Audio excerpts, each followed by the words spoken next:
Kanchipuram వకుడా silks నాణ్యత మా ప్రాధాన్యత. మదీనాగూడ, మియాపూర్, హైదరాబాద్ లో త్వరలో శుభారంభం. సో ఇప్పుడు గణాంకాల సంగ్రహం కంప్లీట్గా గణాంకాలకు సంబంధించి స్టాటిస్టికల్ డేటా ఉంటుంది అనుకుంటే అభివృద్ధియే కాదు, దానికి సంబంధించి లెక్కలు అనేవి కంప్లీట్గా కనిపిస్తుంటాయి. అట్ ద సేమ్ టైం దానికి పెట్టినటువంటి బడ్జెట్తో పాటుగా ఒకవేళ ఉంటే అప్పులు, ఇవన్నీ వివరాలు అందులోనే ఉంటాయి కదా. 100% ఉంటాయి. ఇప్పుడు ఉదాహరణ చెప్తారండి. ఇప్పుడు ఇన్ని రోజులు వీళ్ళు ఏం చేశారు, వీళ్ళు ప్రభుత్వంలోకి రాగానే ఒక ఎజెండా లాగా తీసుకున్నారు గత ప్రభుత్వం మీద దుష్ప్రచారం చేయడం.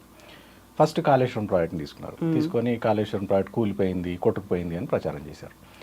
ఇవాళ ఈ రిపోర్ట్లో చాలా స్పష్టంగా తెలంగాణలో ఇరిగేషన్ సౌకర్యాలు పెరిగి వ్యవసాయ అభివృద్ధి కనపడడానికి ముఖ్య కారణాల్లో ఒకటి కాళేశ్వరం ప్రాజెక్ట్ అని రాశారు.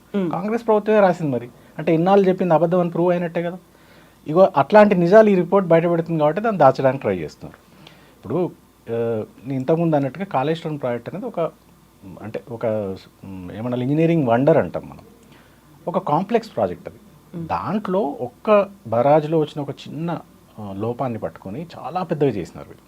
అయితే చాలామంది సామాన్య ప్రజలకు కూడా ఏంటంటే కాళేశ్వరం ప్రాజెక్ట్ యొక్క సమగ్ర స్వరూపం అంత ఈజీగా అర్థం కాదు. ఎందుకంటే ఇట్స్ ఏ కాంప్లెక్స్ ప్రాజెక్ట్. అందులో బరాజులు ఉంటాయి, ఒక 3 బరాజులు ఉంటాయి, రిజర్వాయర్లు ఉంటాయి, టన్నెల్స్ ఉంటాయి. ఇవన్నిటి సమాహారమే కాళేశ్వరం ప్రాజెక్ట్. ఇప్పుడు నాగార్జున సాగర్ లాగానో శ్రీశైలం లాగానో ఒక డ్యామ్ కట్టి దాన్నే ప్రాజెక్ట్ అనడం కాదు Kaleshwaram. Kaleshwaram is a complex system. It's a collection of so many barrages, reservoirs, tunnels, pump house ఇవన్నీ ఉంటాయి. అయితే వీళ్ళు ఏం చేశారంటే క్లెవర్గా ఒక్క దాంట్లో వచ్చిన చిన్న ఇష్యూని పట్టుకొని కోట్ల జరిగిపోయింది, ఇది జరిగిపోయింది అన్నారు. అయితే ఎవరైనా గుర్తుంచుకోవాల్సింది ఏంటంటే ఒక ఇంజనీరింగ్ మార్వెల్ చేసినప్పుడు ఇది అన్చార్టెడ్ టెరిటరీ అంటారండి. అంటే ఇదివరకు ఎప్పుడు ఎక్కడ ఇట్లాంటి ఒక కాంప్లెక్స్ లిఫ్ట్ ఇరిగేషన్ ప్రాజెక్ట్ కట్టలేదు. ఓన్లీ భారతదేశంలో కాదు, ప్రపంచంలోనే ఎక్కడ కట్టలేదు. సో ఇట్లాంటి కొత్త ప్రయత్నాలు చేసినప్పుడు సహజంగానే కొన్ని మనం అంటే అన్ఫోర్సీన్ సిచ్యువేషన్స్ కొన్ని వస్తాయి. అట్లా కాళేశ్వరంలో ఒక్క బరాజ్లో ఒక చిన్న బ్లాక్ విషయంలో వచ్చిన ప్రాబ్లం అది. దాన్ని రెక్టిఫై చేసుకోవడానికి చాలా ఈజీ. అది చెప్పినా కానీ వినకుండా కాన్స్టెంట్గా వీళ్ళు దుష్ప్రచారం చేసినారు. సంవత్సరం నుంచి ఆ చిన్న రిపేర్ చేయకుండా ఆపి పెడుతున్నారు. దానివల్ల ఏమవుతుంది, వాళ్ళ తెలంగాణ మొత్తం మీకు సాగునీటికి, తాగునీటికి తీవ్రమైన కొరత కనపడుతుంది. కేవలం ఆ ప్రాజెక్ట్ ఫెయిల్ అయిందని ఒక అభిప్రాయాన్ని బలపరచడానికి మాత్రమే వీళ్ళు ప్రయత్నిస్తున్నారు. ఇంకోటి, మీకు చాలాసార్లు ఈ రాకెట్ ప్రయోగాల గురించి మీరు వినుంటారు. ఇప్పుడు శ్రీహరికోట నుంచి చాలాసార్లు మన దేశం నుంచి కూడా ప్రయోగిస్తుంటాం. ఇట్లాంటి ప్రయోగాల్లో ఒక్కొక్కసారి ఆ రాకెట్లు విఫలమవుతాయి. మళ్ళీ వెంటనే అందులో ఏం లోటుపాట్లు చూసుకొని మళ్ళీ ఇంకో రాకెట్ తయారు చేసి పంచుకోండి. ఎందుకంటే ఇది చాలా హై అండ్ టెక్నాలజీస్ ఇవన్నీ కూడా. కాబట్టి దాంట్లో ఏదో అవినీతి జరిగే రాకెట్ ఫెయిల్ అవ్వదండి. మనం నేచర్తో ఇంత కాంప్లెక్స్ ఆపరేషన్స్ చేసినప్పుడు సహజంగానే మన చేతిలో, మన కంట్రోల్లో లేని విషయాలు కొన్ని జరుగుతాయి. జరిగినప్పుడు ఇట్లాంటివి అవాంతరాలు వస్తాయి. వచ్చినప్పుడు దాన్ని రెక్టిఫై చేసుకొని ముందుకెళ్ళాలి. అంతేగాని కాళేశ్వరం ప్రాజెక్టులో ఒక బ్లాక్లో వచ్చిన దాన్ని పట్టుకొని ఇప్పుడు సంవత్సరంన్నర నుంచి దాన్ని రిపేర్ చేయకుండా ఉంచడం ద్వారా వీళ్ళు ఏం ప్రూవ్ చేయదలుచుకున్నారంటే అది ఒక ఫెయిల్యూర్ ప్రాజెక్ట్ అని ప్రూవ్ చేయదలుచుకున్నారు. కానీ నిజమేంటో ప్రజలకు తెలుస్తుంది. ఎందుకంటే ఇప్పుడు కాళేశ్వరంలోనే ఉన్న కాంపోనెంట్స్ పనిచేస్తున్నాయి. ఇప్పుడు మీరు రంగనాయక సాగర్ తీసుకోండి, మల్లన్న సాగర్ తీసుకోండి, ఆ కింద బస్వాపూర్ రిజర్వాయర్ దాకా నీళ్లు పోతున్నాయి. ఇప్పుడు అవన్నీ కాళేశ్వరం నీళ్ళని ప్రజలకు తెలుసు. సో వీళ్ళ కింద మేడిగడ్డలో ఉన్న ప్రాబ్లమ్ని కనుక సాల్వ్ చేసి ఉంటే ఇవాళ రాష్ట్రంలో ఇంకొక 20-30 లక్షల ఎకరాలకు నీళ్ళు వచ్చిండేవి సులభంగా. అవన్నీ వాళ్ళ సముద్రంలోకి పోయేటట్టుగా చేస్తారు. అంటే వీళ్ళు ఏంటంటే వీళ్ళు కొత్తగా ఏం చేయలేరు. గత ప్రభుత్వంలో చేసిన పనులన్నీ ఫెయిల్యూర్ అని నిరూపించడానికి ట్రై చేస్తారు. సో ఈ రిపోర్ట్ ఏం చేసిందంటే ఇప్పుడు వాళ్ళ అబద్ధాలని ఎత్తి చూపింది. అందువల్ల ఈ రిపోర్ట్ కనపడకుండా చేస్తున్నారు. ఇంకో ఎగ్జాంపుల్ చెప్తారు. వీళ్ళు చాలా కాలంగా ఇంకొక బాగా బ్యాడ్ మౌత్ చేసిన స్కీమ్ ఏంటంటే షీప్ డిస్ట్రిబ్యూషన్ అండి, గొర్రెల పంపిణీ. అంటే కేసీఆర్ గారిది ఎలా ఉంటుందంటే ఆయన అంటే ఏ సమస్యను కూడా సూపర్ఫిషియల్గా ఆలోచించారండి. ఆయన లోతుగా సమస్య యొక్క లోతుల్లోకి వెళ్ళి దాని పరిష్కార మార్గాలు కనుక్కుంటారు. సో తెలంగాణలో రూరల్ డిస్ట్రెస్ ఎప్పుడైతే తెలంగాణ స్టేట్ ఫామ్గా కాకముందుకు ఏదైతే రూరల్ ఏరియాస్లో ఒక డిస్ట్రెస్ వాతావరణం ఉండిందో దాన్ని ఎలా సాల్వ్ చేయాలి అని అన్నప్పుడు ఆయన ఫస్ట్ ఇరిగేషన్ అండ్ పవర్ మీద కాన్సన్ట్రేట్ చేశారు. అవి 2 సమస్యలు పరిష్కరించారు. సో ఇరిగేషన్ అయిపోయింది, పవర్ మంచిగా వస్తుంది. ఆయన ఏం చేశారు, గ్రామీణ ఆర్థిక వ్యవస్థ పరిపుష్టం కావాలంటే ఏం చేయాలని ఆలోచించారు. అందులో వ్యవసాయాన్ని సరిదిద్దడంతో పాటుగా వ్యవసాయ అనుబంధంగా ఇంకొన్ని ఉంటాయి. ఇప్పుడు మనకు హార్టికల్చర్ అనొచ్చు, లేదా యానిమల్ హస్బెండరీ అనొచ్చు, పశుపోషణ ఉంది. ఆయన దాన్ని తీసుకొని దాన్ని బాగా స్టడీ చేసి ఏం ఆలోచించారంటే తెలంగాణలో గొర్రెల పెంపకానికి అనువైన వాతావరణం ఉంది, దానికి అవసరమైన అన్ని వనరులు ఉన్నాయి, ఆల్రెడీ నైపుణ్యం ఉన్న గొర్రెల కాపర్లు ఉన్నారు, వారికి కనుక కొంచెం మనం ప్రభుత్వం తరఫున కొంచెం సహాయం చేసి ఇస్తే ఏమవుతుందంటే అండి, ఒకటి గ్రామీణ ఆర్థిక వ్యవస్థలో చాలా అంటే ఫైనాన్సెస్ చాలా ఇంప్రూవ్ అవుతాయి. రెండోది, మనం ఇప్పుడు ప్రస్తుతం హైదరాబాద్లో కానీ ఇతర నగరాల్లో కానీ తెలంగాణలో మటన్కి చాలా డిమాండ్ ఉంది, మీట్కి చాలా డిమాండ్ ఉంది. ఆ డిమాండ్ మీట్ అవ్వట్లేదు. సో తెలంగాణ వచ్చే నాటికి చాలా డెఫిసిట్ ఉండింది. మనం బయట నుంచి దిగుమతి చేసుకోవాల్సిన పరిస్థితి. 100 లారీల గొర్రెలు ప్రతి రోజు బయట రాష్ట్రాల నుంచి ఇక్కడికి దిగుమతి అయ్యారు. సో కేసీఆర్ గారు ఏం ఆలోచించారంటే, ఎందుకు మన దగ్గర అన్ని వనరులు ఉండగా మనం బయట నుంచి దిగుమతి చేసుకోవాల్సిన అవసరం ఏంటి, స్థానికంగానే మన వాళ్ళకు ఉపాధి కల్పించినట్టుంటుందని ఆ గొర్రెల పంపిణీ పథకం తీసుకొచ్చారు. ఇవాళ ఆ రిపోర్ట్లో ఆ గొర్రెల పంపిణీ పథకం వల్లనే తెలంగాణలో ఆ 10 ఏళ్ల కాలంలో మీట్ యొక్క ఉత్పత్తి డబుల్ అయింది అని. అంటే అంతకుముందు 5 లక్షల టన్నులు ఉంటే ఇప్పుడు 10 లక్షల టన్నులకు పెరిగిందని. సో అంటే మీరు ఎప్పుడైనా ఏది బెంచ్ మార్క్ లాగా తీసుకోవాలంటే 2014లో ఒక నెంబర్ ఉందనుకోండి. తెలంగాణ ఆంధ్రప్రదేశ్లో కలిసింది 1956లో. సో 1956 నుంచి 2014 వరకు ఒక టైం పీరియడ్ అయితే 2014 నుంచి 23 ఎండింగ్ వరకు ఇంకో టైం పీరియడ్ లాగా తీసుకోవాలి మీరు.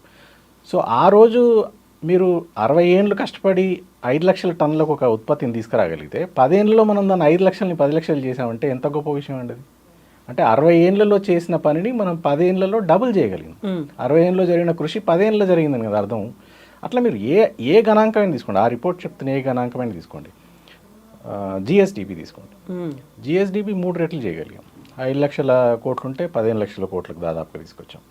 అంటే మీరు 60 ఏళ్ళు కష్టపడి 5 లక్షల కోట్లకు తెలంగాణ జిఎస్డిపి వస్తే 10 ఏళ్లలో 5 లక్షల కోట్ల నుంచి 15 లక్షల కోట్లు అయిందండి, 3 రెట్లు అయింది. దేశ సగటు కంటే చాలా ఎక్కువ స్థాయిలో పెరిగింది మన జిఎస్టీ. అంటే ఇక్కడ ప్రభుత్వం పనిచేయడం వల్లనే, ఇక్కడ నాయకులు తీసుకొచ్చిన పథకాలు పనిచేయడం వల్లనే ఇదంతా జరిగింది. సో ఈ నిజాలన్నీ బయటపడుతున్నాయి. ఇప్పుడు పర్ క్యాపిటల్ ఇన్కమ్ ఉంది, మనం వచ్చిన నాటికి ఇవాళకి 3 రెట్లయింది. సో దేశంలో టాప్ ప్లేస్లో ఉంది వాళ్ళ పర్ క్యాపిటల్ ఇన్కంలో. సో ఇవన్నీ ఇండికేటర్స్ అండి, ఇవన్నీ indicators of the success of BRS government. So ఈ రిపోర్ట్ బయట పెడుతుంది కాబట్టి వాళ్ళకి భయం, ఈ రిపోర్ట్ ద్వారా ప్రజలకు వాస్తవాలు తెలుస్తాయని భయం, అందువల్ల వీటిని దాచేస్తున్నారు. సో ఇప్పుడు వ్యవసాయ రంగానికి సంబంధించి చూసుకుంటే దేశంలో ఇంతగా ఉపాధి కల్పించిన రాష్ట్రం అనేది 1.5 కోటి మంది వ్యవసాయ రంగంతో ఉపాధి పొందుతున్నారు అంటే ఇది కేవలం వ్యవసాయ రంగమేనా, వ్యవసాయంతో పాటుగా అనుబంధంగా ఉన్నటువంటి హార్టికల్చర్ కావచ్చు, ఇప్పుడు మీరు చెప్పినటువంటి మిగతా అన్ని రంగాలు ఇందులోకి వస్తున్నాయా? అంటే ఇప్పుడు మళ్ళీ రిపోర్ట్లోకి వెళ్తే రిపోర్ట్లో చాలా స్పష్టంగా రాశారండి, వ్యవసాయ రంగంలో ఇంత అద్భుతమైన ప్రగతి సాధించడానికి కారణం 1 కాళేశ్వరం ప్రాజెక్టు, 2 మిషన్ కాకతీయ ద్వారా చెరువుల పునరుద్ధరణ, 3 రైతు బంధు ద్వారా ఫామ్ ఇన్పుట్ ఇవ్వడం. మనం అంటే రైతు బంధు డబ్బులు ఇస్తే రైతు వాటి ద్వారా ఎరువులు విత్తనాలు అవన్నీ కొనుక్కోవడానికి వెసులుబాటు ఇవ్వడం, 4వది 24 గంటలు ఉచిత కరెంట్ ఇవ్వడం, 5వది ఒకవేళ రైతుకి ఏమన్నా నిజంగానే ఏదైనా దురదృష్టవశాత్తు మరణిస్తే రైతు బీమా ఇవ్వడం. ఇవన్నిటి సమాహారం, ఇవన్నీ చేయడం వల్లనే తెలంగాణలో వ్యవసాయ అభివృద్ధి అంత అయిందని ఆ నివేదిక స్పష్టం చేస్తుంది. ఇది కూడా విండికేషన్, మనం ఇన్ని రోజులు చెప్పిన దాన్ని ఆ రిపోర్ట్ ప్రూవ్ చేస్తుంది. రెండోది ఏంది, ముందుగానే అనుకున్నట్టుగా గ్రామీణ ప్రాంతాల్లో ఇప్పటికీ వ్యవసాయం మీదనే అత్యధిక ప్రజలు ఆధారపడి జీవిస్తున్నారు. సో వ్యవసాయం దాని అనుబంధ రంగాల్లో మనం ఇచ్చిన ఇన్పుట్స్ వల్ల అది పునరుజ్జీవం పొంది ఇవాళ 1.5 కోటి మందికి ఉపాధి కల్పిస్తుంది. All sectors put together, agriculture and allied sectors, which is a great thing. అంటే 1,50,00,000 మందికి ఉపాధి అంటే చిన్న విషయం కాదు. అండ్ మనందరికీ ఏంటంటే కొంత అంటే ఏదో హైదరాబాద్లో అర్బన్ డెవలప్మెంట్ మీదనే కొంచెం గ్లామరస్గా ఉంటుంది కాబట్టి చాలామంది దృష్టి ఇక్కడే ఉంటుంది. కానీ ఒక రైతు కూడా ఒక మైక్రో ఎంటర్ప్రైజ్ అండి. ఒక రైతు తన వ్యవసాయం బాగుంటే, నీళ్ళు వచ్చి ఆయన పంట పండించగలిగితే ఆ ఊర్లో ఉన్న చాలామందికి ఉపాధి కలుగుతుంది. పాత రోజుల్లో మీరు చూస్తే every Telangana village was a self sustained unit. ఆ ఊర్లోనే ఆ ఊరి అవసరాలు తీర్చే ప్రతి ఒక్కరూ ఆ ఊర్లోనే ఉంటారు. వృత్తి పనివారు ఉంటారు, వ్యాపారస్తులు ఉంటారు, వీళ్ళు పండించిన ధాన్యం కొనడానికి వ్యాపారస్తులు ఉంటారు. ఈ రైతుకి అవసరమైన అన్ని సర్వీసెస్ ఇవ్వడానికి ఒక కమ్మరి కానీ, ఒక కుమ్మరి కానీ, ఒక వడ్రంగి కానీ ఆ గ్రామంలో ఒక సెల్ఫ్ సఫిషియెంట్ యూనిట్గా ఉండేది. అందరికీ పని దొరికేది. వ్యవసాయం దెబ్బతినడం వల్ల ఏమైంది, ఆటోమేటిక్గా అన్ని కుల వృత్తులకు కూడా దెబ్బపడింది. ఇవాళ ఇది వాటర్ ఇచ్చి, పవర్ ఇచ్చి ఇవన్నీ చేయడం వల్ల లాస్ట్ 10 yearsలో డెఫినెట్గా అగ్రికల్చర్లో చాలా రిమార్కబుల్ డెవలప్మెంట్ కనిపిస్తుంది. దాని యొక్క ఇంపాక్ట్ చుట్టుపక్కల అన్ని అనుబంధ రంగాల మీద కూడా కనిపిస్తుంది మనకి. సో ఇన్ని రకాల లెక్కలు ఉన్నప్పుడు ప్రతిసారి పదే పదే ఒకే మాట చెప్తుంది, 10 ఏళ్ల కాలంలో అప్పుల పాలైంది, ఇన్ని లక్షల కోట్ల అప్పులు చేశారు, మాకు లంకె బిందెల కాలు ఖాళీ ఖజానా మాత్రమే దొరికింది అనుకున్నప్పుడు అభివృద్ధి గురించి ఎందుకని ఆలోచించలేకపోయారనుకుంటున్నారు మీరు? ఆ రిపోర్ట్ చాలా క్లియర్గా మెన్షన్ చేసిన తర్వాత దాని మీద కూడా ఫోకస్ పెట్టాలి, లేకుంటే ఆ అప్పులు తీసుకొచ్చింది ఎందుకోసం, అది రిఫ్లెక్ట్ అయిందా లేదా, ఇవన్నీ కూడా సామాన్య ప్రజలకైతే ఒక డౌట్ వస్తుంది కదా, క్లారిటీ చేయాల్సింది ఎవరు? ఇప్పుడు సింపుల్ అంటే అందులో 2 విషయాలండి. ఒకటి లంక బిందెల ప్రస్తావన తీసుకొచ్చారు రేవంత్ రెడ్డి గారు. మీరు ఆలోచించండి, సమాజంలో లంక బిందెల్ని ఎవరు వెతుకుతారండి? మీరు వెతుకుతారా? నేను వెతుకుతానా? లేదు. మనందరం ఏదో ఉద్యోగమో వ్యాపారమో చేసుకొని బతకాలని అనుకుంటాం. కానీ సమాజంలో కొంతమంది వ్యక్తులు ఎప్పుడు లంక బిందెల వెతుకులాటలో ఉంటారు. వాళ్ళు ఎవరో మీకు తెలుసు. వాళ్ళు దేవాలయాల కింద లంక బిందెలు దొరుకుతాయని దేవాలయాలను కూడా ధ్వంసం చేసే వాళ్ళు ఉంటారు. ఎక్కడో మారుమూల ప్రాంతాల్లో దొరుకుతాయని చెప్పి అడవుల్లో అక్కడెక్కడ అన్వేషించి తవ్వుతూ ఉంటారు.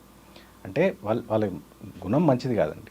వాళ్ళు కష్టపడి పనిచేసే గుణం ఉన్న వాళ్ళు కాదు. వాళ్ళు ఎప్పుడూ ఏదో అదృష్టం కలిసి వచ్చి ఎక్కడ లంక బిందెలు దొరుకుతాయని వెతుకుతూ ఉంటారు. అట్లా చాలా సమయాన్ని వృధా చేస్తుంటారు. బహుశా రేవంత్ రెడ్డి గారు కూడా అట్లాంటి ఒక వర్గానికి చెందిన మనిషి అయి ఉంటారు. లేకపోతే ఆయన ఒక ఎలక్షన్లో గెలిచి ముఖ్యమంత్రి అయినారు. లైఫ్లో ఎప్పుడు దొరకనో గొప్ప అవకాశం దొరికింది, ప్రజలకు సేవ చేసే అవకాశం దొరికింది. దాన్ని చేయకుండా నాకు లంక బిందెలు దొరుకుతాయేమని వచ్చినా అని అనడం ఏంటి? అంటే ఆయన పదవిని ఆయనే అవమానించుకుంటున్నాడు. అంటే చాలా నాయకులు ఎవరు లంక బిందెల వేటలో ఉండరండి. ఒకవేళ లంక బిందెల వేటలో ఉన్నారు అని అంటే వాళ్ళు, ఇంక నేను ఆ మాట వాడదలుచుకోలేదు, బట్ వాళ్ళు ఎవరో మీకు తెలుసు. సంక్షేమంలో ఉంది, 10 ఏళ్ల పాటు రాష్ట్రం సంక్షేమంలో ఉంది అనుకున్నప్పుడు, అగ్రపదాన నిలిచింది అనుకున్నప్పుడు నిజంగానే దాని ఫలాలు అనేవి ప్రతి చోట కనిపిస్తాయి కదా అనే ఒక భావన అనుకోవచ్చు కదా. కనిపిస్తాయి అదే చెప్తున్నాను. ఫలాలు ప్రతి చోట కనపడుతున్నాయి. ఇవాళ ఆయన చాలాసార్లు చాలా రెక్లెస్గా కేసీఆర్ ఆనవాళ్ళు చెరిపేస్తానంట. ఆయన కూర్చునే సెక్రటేరియట్స్ కేసీఆర్ ఆనవాళ్ళండి. ఆయన ప్రతిరోజు ఏ రోడ్ల మీద అయితే నడుచుకుంటూ పోతున్నారో ఆ రోడ్లన్నీ కేసీఆర్ ఆనవాళ్ళు. ఆయన వాడే విద్యుత్ కేసీఆర్ ఆనవాళ్ళు. ఆయన ఏ గ్రామానికి పోయినా కనపడే నీళ్లు కేసీఆర్ ఆనవాళ్ళు. సో వందలు చెప్పొచ్చు కేసీఆర్ ఆనవాళ్ళు ఏంటిది. అవన్నీ కేసీఆర్ చేసిన అభివృద్ధి సంక్షేమ ఫలాలేనండి. అవి లంక బిందెల రూపంలో కనపడకపోవచ్చు, కానీ ప్రజలకు తెలుసు. ఇంకోటి మీరు అప్పుల గురించి అన్నారు, ఇది చాలాసార్లు క్లారిఫై చేస్తున్నాం. ఇలాంటి రిపోర్ట్లలో ప్రతి చోట స్పష్టంగా ఉందంటే Telangana debt to GSTP ratio అంటాం, అది కంట్రోల్లో ఉంది. అది దేశంలోని అన్ని రాష్ట్రాలతో పోలిస్తే చాలా అంటే చాలా తక్కువ స్థాయిలో ఉంది. ఇంకా అట్లా ఉన్న తర్వాత అప్పు అని గోలవెరడం తప్పు. రెండోది, ఇప్పుడు ఏ అప్పులు తీసుకొని కొన్ని రాష్ట్రాలు ఉంటుండొచ్చు, కానీ అక్కడ అభివృద్ధి కూడా ఏముండదండి. ఇప్పుడు ఇవాళ మిడిల్ క్లాస్ మన ఎట్లా ఉంది ఆపరేట్ చేస్తుందో చూస్తుంటే, మీరు ఫస్ట్ ఒక ఇల్లు కొనుక్కుంటారు లేదా కారు కొనుక్కుంటారు, ఈఎంఐ ఉంటుంది, అప్పు ఉంటుంది. దాని అర్థం వాళ్ళు ఏదో అప్పుల పాలైనట్టు కాదండి. ఇవాళ జీవన విధానమే మీరు అభివృద్ధి కావాలనంటే మీ డబ్బు కొంత బయట నుంచి తీసుకొచ్చిన డబ్బు తీసుకొని మీరు ఇల్లు కారో ఏదో కొనుక్కొని దాన్ని ఈఎంఐ రూపంలో ప్రతి నెల కడతారు. ఇది ప్రపంచంలో ప్రతి దేశానికి ప్రతి రాష్ట్రానికి ఉంటుంది. ఏదో తెలంగాణకు ఒక్కదానికే అప్పు ఉందనేది తప్పు. రెండోది, అప్పు చేయని వాళ్ళు చాలా గొప్ప అన్నట్టుగా మాట్లాడడం కూడా తప్పు. ఎందుకంటే మీరు అభివృద్ధి కావాలనంటే మీరు ఇప్పుడు ఉదాహరణకు ప్రైవేట్ కంపెనీస్ ఉంటాయి, చాలా పెద్ద పెద్ద ఇన్ఫ్రాస్ట్రక్చర్ ప్రాజెక్ట్స్ ఇవన్నీ చేస్తూ ఉండే కంపెనీలు, చాలా పెద్ద పెద్ద ఉత్పత్తులు తయారు చేసే కంపెనీలు, వాటన్నిటి కూడా అప్పు ఉంటుందండి. మీరు రిలయన్స్ అని అంటారు, అదానీ అని అంటారు, ఇట్లా ప్రపంచంలో పెద్ద కంపెనీలు అన్నిటికి కూడా బ్యాంకుల నుంచి అప్పులు ఉంటాయి. సో అప్పులు ఉండడం తప్పు కాదు, వాటిని తిరిగి కట్టలేని దశకి ఆర్థిక వ్యవస్థ వస్తే అప్పుడు తప్పు. దురదృష్టవశాత్తు మొన్నటిదాకా వైబ్రెంట్గా ఉన్న ఎకానమీ ఇవాళ రేవంత్ రెడ్డి పరిపాలన వల్ల ఆర్ రాదర్ దుష్పరిపాలన వల్ల ఆ అప్పు కట్టలేని స్థితి కూడా వచ్చే ప్రమాదం కనపడుతుంది. ఎందుకంటే ఈయన కూడా అప్పులు తెస్తున్నాడు. గత ప్రభుత్వం తెచ్చిన అప్పులు ప్రొడక్టివ్ యూజెస్ కోసం వాడింది, ప్రాజెక్టులు కట్టడానికి వాడింది, ఫ్లైఓవర్లు లేదా ఇన్ఫ్రాస్ట్రక్చర్ డెవలప్ చేయడానికి వాడింది, విద్యుత్ ఉత్పత్తి ప్రాజెక్టులు పెట్టడానికి వాడింది, వాటర్ ప్రొవైడ్ చేయడానికి వాడింది, డ్రింకింగ్ వాటర్. కానీ ఈయన ఎందుకు తెస్తున్నాడో అర్థం కావట్లేదు. ఎందుకంటే మీరు గమనిస్తే లాస్ట్ 1.5 years ఆల్మోస్ట్ 13-14 monthsలో ఆల్మోస్ట్ 1,50,000 కోట్ల దాకా అప్పు తెచ్చాడండి. ఏం చేస్తున్నారో అప్పు పోనీ ఒక ఇటుకన్నా పేర్చినారా ఎక్కడన్నా రాష్ట్రంలో? మీకు కనపడిందా? నాకైతే కనపడలేదు. ఒక బ్రిడ్జ్ కట్టింది లేదు, ఒక రోడ్డు వేసింది లేదు, ఒక ఇరిగేషన్ ప్రాజెక్ట్ కట్టింది లేదు. పోనీ వెల్ఫేర్ అన్న చేస్తున్నారా? ప్రజలకు ఏమన్నా గత ప్రభుత్వం ఇచ్చినట్టుగా రైతు బంధు ఇస్తున్నారా? అవి ఇవ్వడానికి సాధ్యం అవట్లేదు. మరి ఈ డబ్బంతా ఎటుపోతుంది అనేది ప్రజలకున్న ప్రశ్న ఇప్పుడు.